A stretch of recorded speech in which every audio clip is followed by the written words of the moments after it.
Hey guys, and welcome back. I am Ashley with Lavish Grace Photography. I have been a portrait photographer for almost 13 years now, and today I'm going to be talking about the Canon R6, yes, Mark II. I rented this camera for a week. I have been using the R6 for 2 years now, and I wanted to give the R6 Mark II a try and see if it's worth the upgrade, if it feels exactly the same, what the differences are. So that's what I'm talking about today. Before I get into the camera, I wanted to give a huge shout out to Lens Rentals. I am not being paid by Lens Rentals to talk about them, but I just wanted to talk about Lens Rentals for a second because that's where I rent my gear from when I rent stuff to test out. But I was an idiot and picked the wrong camera. I picked the 6D Mark II. I just saw the 6 and the Mark II and I was like, oh, get it. So I didn't realize my mistake until I got the shipping email from Lens Rentals saying it was on its way, and I saw that I got the wrong camera. So I emailed right away and I was like, I'm so sorry, I picked the wrong camera. Is there anything we can do? I got a phone call an hour later. They called me, said they saw my email. I was like, don't worry about it, we can cancel it and you can redo your order. And it was so easy, and they saved me from having to spend another, $100 and something to rent a second camera. So shout out to Lens Rentals. If you ever need to rent gear, I highly recommend them. Now into the camera. So this is the R6, not the 6D, the R6 Mark II, and like I said, I have been using the R6 for 2 years now. I'm pretty familiar with it, pretty comfortable with it. I film with it. That's what I am filming with right now. And I need another camera body. So I am trying to decide if I'm going to get a Mark II to kind of upgrade and then have my current camera as my second body, or if I want to get a maybe like an R8 or something as my second body. So that is the reason that I'm doing this. Let's get into the R6 Mark II.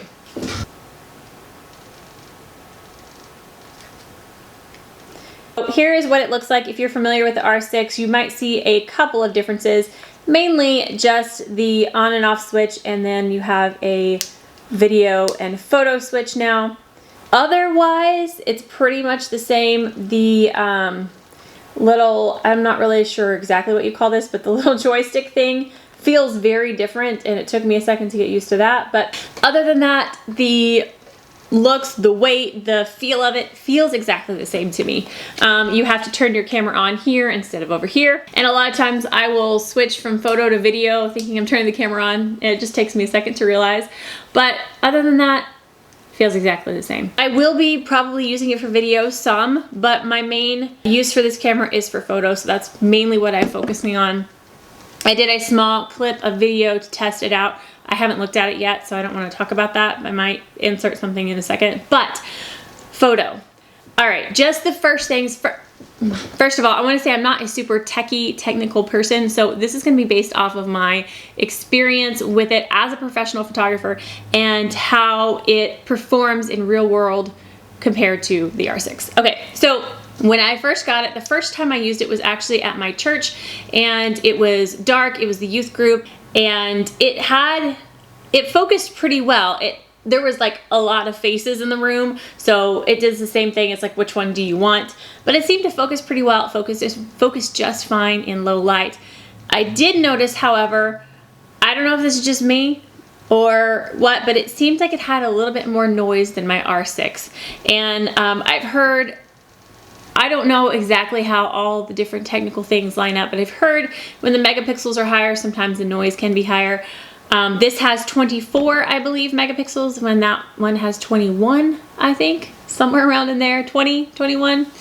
So I don't know if it handles low light quite as well as my R6, but it wasn't bad at all. I just seemed to notice around 8,000 ISO, it looked a little more grainy than on my R6. I haven't done a side-by-side comparison, so don't hold me to that. I've only had this a week, so I haven't had a chance to test it thoroughly.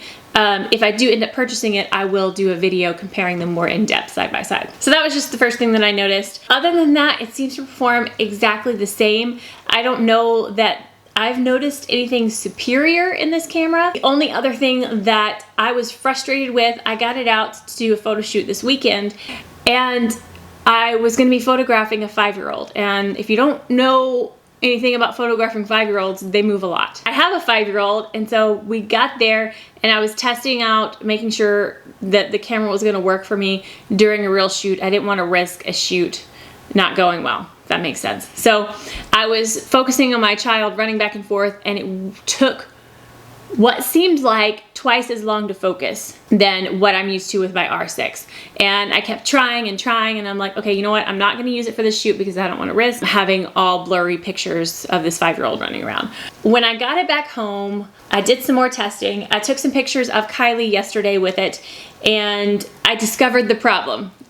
I assumed it was probably a focus setting, and some of the settings are slightly different because I was comparing them back and forth, and there's some of them that are like worded different, or they have different settings because the new Mark II has different detection settings and stuff, so things in there are a little different.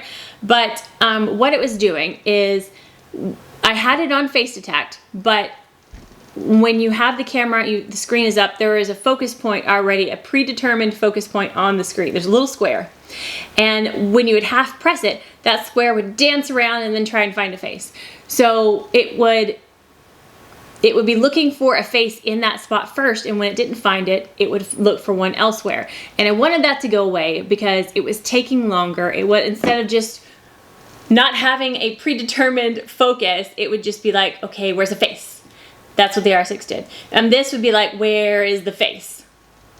I hope this makes sense. Anyways, I found the setting in the camera. I'm actually gonna tell you what it is because this drove me crazy, and I finally found it last night. It's the setting AF area, so that second line, AF area.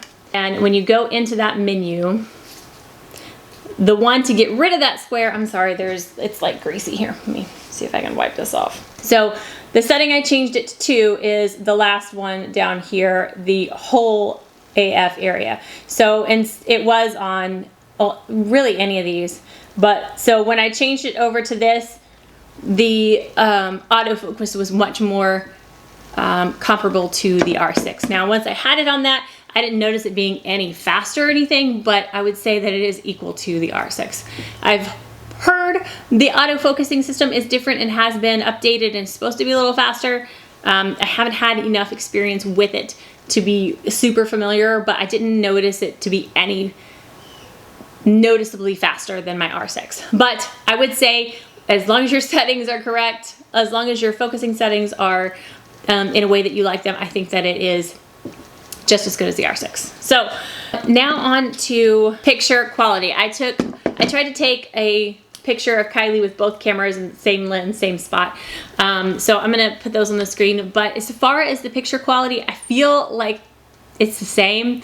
There are a few more megapixels, but I don't really feel like I notice any difference in the detail of the photo. Again, I haven't gone in depth into like super scientific comparisons here because I didn't have the camera long enough, but I did notice, however, so on my R6, when I got it, I didn't like the coloring, so I got instead of using the Adobe color profiles, I used the color fidelity profiles. And so when I was editing the pictures back and forth from the R6 and the R6 Mark II, I was like, the colors are weird, what is going on? And it's because the R6 Mark II was using the Adobe standard color profile.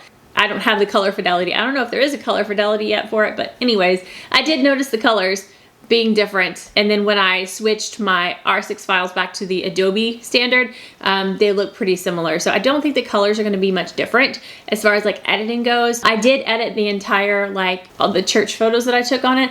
I did edit all of those just fine. They were like on stage with colored lights, so I wasn't as concerned with like skin tones, and so that wasn't as comparable to like a normal photo shoot, but I didn't really have too many issues. And I think if I got the color fidelity for it, assuming they have one or going to have one, I think I won't have any issue with the colors. You have the R6 and the R6 Mark II. I would love to know what differences you have noticed while using them both, because again, I haven't had it that long, so I haven't been able to compare. This is just kind of a quick overview of my initial thoughts of the R6 Mark II.